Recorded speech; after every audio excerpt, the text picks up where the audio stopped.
En Centrafrique, au moins 10 personnes ont été tuées et plus de 25 autres blessées. C'était dans des affrontements armés entre factions rebelles à Bambari, dans l'Est.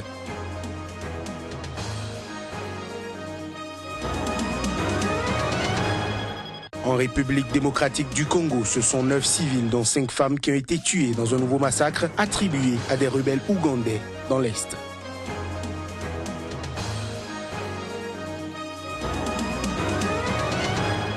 Enfin, 14 footballeurs camerounais ont été suspendus par leur fédération. On les soupçonne d'avoir baissé leur âge pour tenter de participer à la CAN des moins de 17 ans.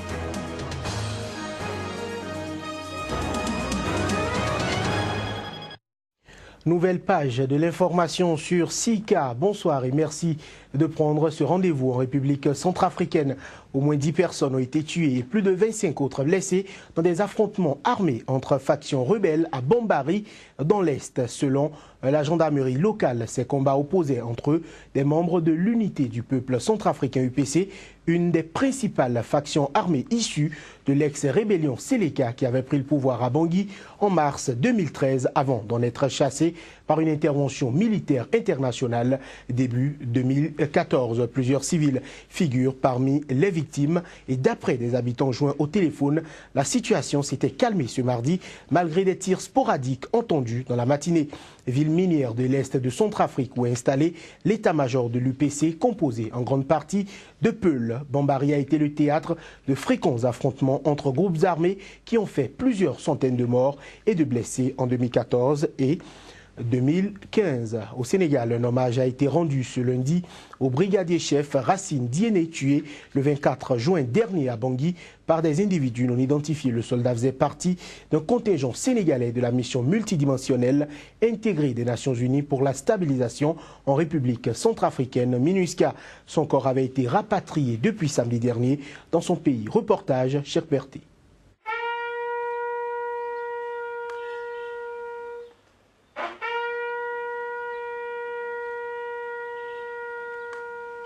En présence du ministre de l'Intérieur, des autorités militaires, de la gendarmerie et de la brigade nationale des sapeurs-pompiers, l'armée sénégalaise a rendu un dernier hommage au brigadier-chef Racine Diène, tombé il y a une semaine en Centrafrique dans le cadre de la mission onusienne MINUSCA. Ses collègues saluent la mémoire d'un soldat dévoué. Brave durant toute sa carrière, et voilà aujourd'hui Dieu a fait ce qu'il a voulu. Par conséquent, la police aussi a fait tout le nécessaire pour rapatrier le corps dans les meilleurs délais. On va suivre là depuis jusqu'à sa dernière demeure et à Lucie, on va s'occuper de ses enfants. Déployé en Centrafrique en avril 2016, il laisse derrière lui 2 veuves et 7 orphelins. Sa mort porte à 74 le nombre de Sénégalais tués dans des missions de maintien de la paix de l'ONU depuis leur lancement en 1948. Pour rappel, les Sénégalais sont en ce moment engagés dans 4 missions de maintien de la paix de l'ONU, la MINUSCA en Centrafrique, la MINUSMA au Mali, la MINUSTA en Haïti et la MONUSCO en RDC. Ils sont au nombre de 3727 éléments mobilisés pour ces missions.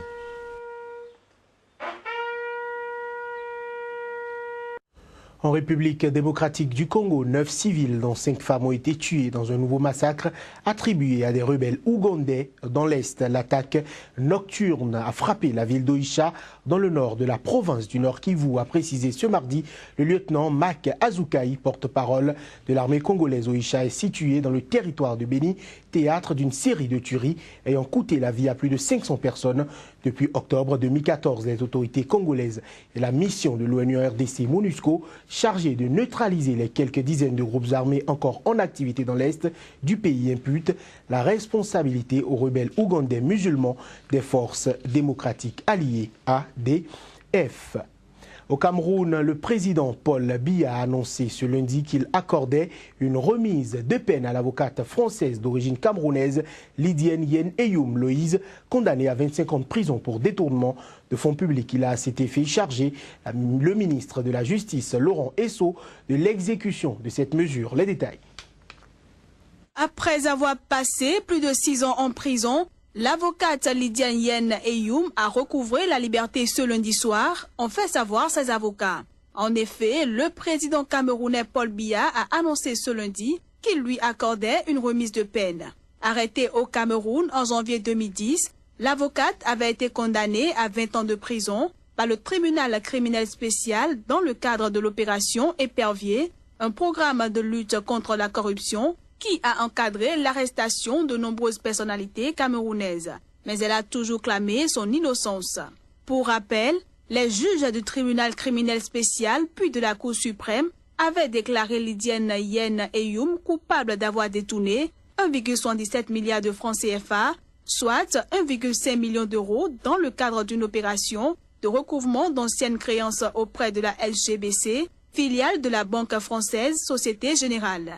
Les enquêteurs lui reprochaient d'avoir gardé la moitié de la somme recouvrée. Saisie par la défense de l'avocate, après la confirmation de sa condamnation, les Nations Unies avaient estimé en juin 2015 que l'arrestation et la privation de liberté de Lydiane Yen Eyoum depuis 2010 étaient arbitraires. Le groupe de travail auteur de cet avis demandait au Cameroun de prendre les mesures pour remédier au préjudice matériel et moral subi par l'avocate franco-camerounaise. La France avait également plaidé depuis de nombreux mois pour une remise en liberté de l'avocate qui a obtenu la nationalité française en 2010. L'affaire avait notamment été au menu de la dernière visite de François Hollande au Cameroun, lors de laquelle le chef de l'État s'était entretenu en tête-à-tête avec le président Paul Biya.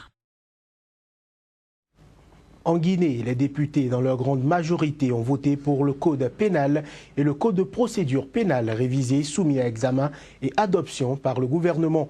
En adoptant les nouveaux codes, les députés ont de fait procédé à la suppression des cours d'assises, simplifiant les procédures à l'origine des lenteurs observées au nombre de la justice pénale dans le pays. Certaines de ces dispositions inquiètent néanmoins les associations des droits de l'homme. Le code pénal prévoit des dispositions qui sont très vagues sur la légitime défense et l'état de nécessité. Notre François Patuel, chercheur pour Amnesty International.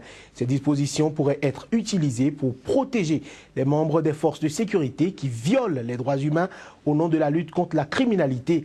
Ces travaux ont mis un terme à la session des lois. La révision du code civil a, elle, été reportée à une date ultérieure. Mesdames et messieurs, cette édition se poursuit au Kenya. Le Premier ministre israélien Benjamin Netanyahou rend visite au président kenyan Uhuru Kenyatta ce mardi, deuxième étape d'une tournée historique, la première d'un Premier ministre israélien en Afrique subsaharienne depuis des décennies, dont le but est de renforcer les relations israélo-africaines.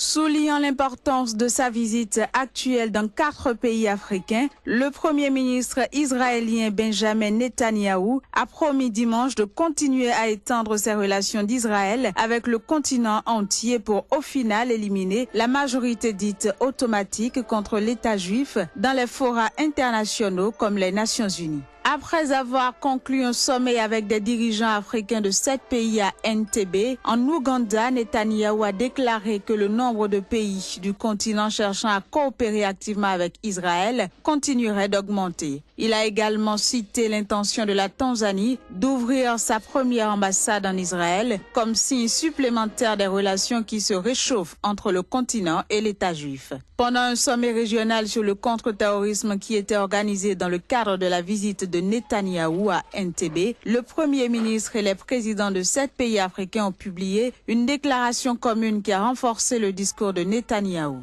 Israël et les 7 pays africains ont promis une plus grande coopération dans un grand nombre de domaines, principalement le contre-terrorisme et la technologie. Les pays africains ont déclaré qu'ils attendaient avec impatience que l'Union africaine réaccorde rapidement le statut d'observateur à l'État d'Israël. Israël avait toutefois le statut d'observateur à l'Union africaine, mais l'a perdu suite aux pressions des pays arabes d'Afrique du Nord il y a une décennie. Après sa visite actuelle en Afrique de l'Est, Netanyahou prévoit une visite similaire dans la partie occidentale du continent dans le futur.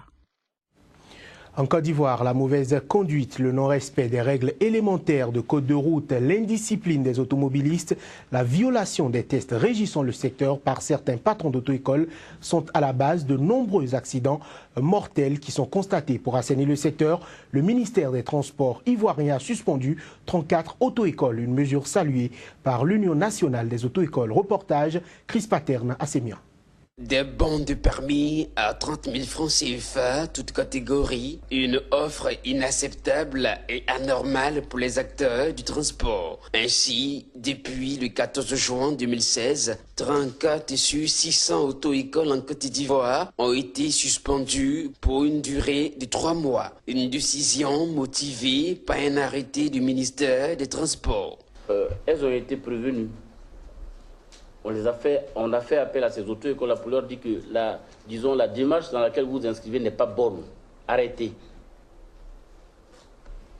Ils nous ont dit non, avec l'autorité, non, on ne peut pas arrêter maintenant parce qu'on est engagé dans un process. Il y a les élections qui arrivent, donc excusez-nous, on va finir les élections parce que certainement qu'ils avaient pris du blé ou du pognon, je ne sais pas. Mais après les élections, on arrête tout.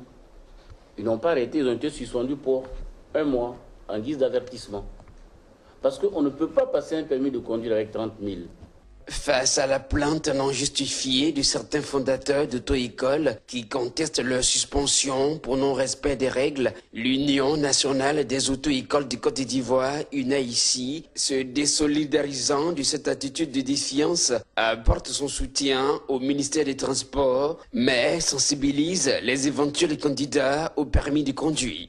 Vous voyez partout aujourd'hui, chacun met sur la voiture, attention nouveau chauffeur, et il est assis à côté, il est en train de donner des leçons. Mais c'est un exercice, c'est exercer illégalement la profession de moniteur d'auto-école. Et c'est même dangereux pour la population, parce que tu n'as pas la maîtrise des doubles commandes. Et tu ne les as même pas 2 fois dans le véhicule. Tu peux tuer des gens.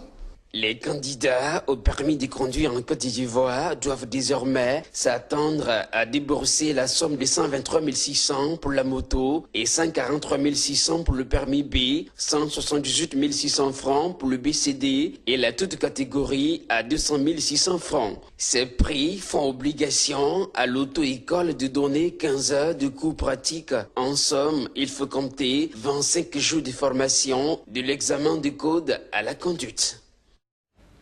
Dans le centre de la Chine, des inondations près du fleuve le Yangtze ont provoqué la mort ou la disparition d'au moins 112 personnes ces derniers jours. Selon une source, un typhon devrait bientôt frapper l'est du pays. Précision à travers ce reportage.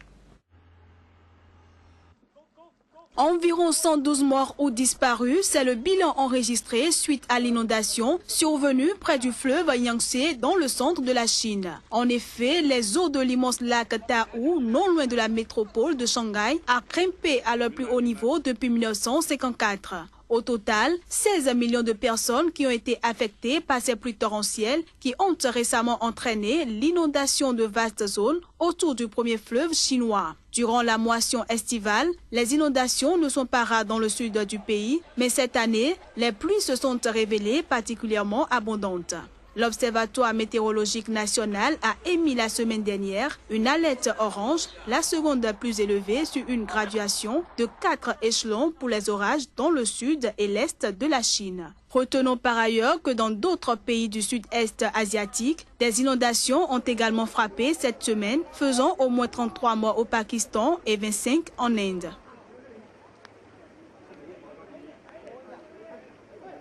Je l'annonçais en titre, 14 footballeurs camerounais ont été suspendus par leur fédération qui les soupçonne d'avoir révisé leur âge à la baisse pour tenter de participer à la Coupe d'Afrique des Nations des moins de 17 ans, a rapporté ce mardi la radio d'État. Les résultats de cet examen ont révélé que ces footballeurs sont plus âgés alors qu'ils avaient déclaré avoir moins de 17 ans, a ajouté la CRTV sans plus de précision sur l'âge réel de ces joueurs au Cameroun. Comme dans de nombreux pays africains, les cas de jeunes sportifs mentant sur leur âge pour booster leur carrière professionnelle sont fréquents. Au total, une quarantaine de jeunes joueurs ont subi ces tests réalisés les 30 juin et 1er juillet dans la capitale Yaoundé. L'équipe cadette des Lions Indomptables est actuellement en stage dans la région de Yaoundé dans le cadre de la préparation des éliminatoires de la CAN U17 qui débuteront en août. Mesdames, Messieurs, ce sera tout pour cette édition, vous l'avez compris.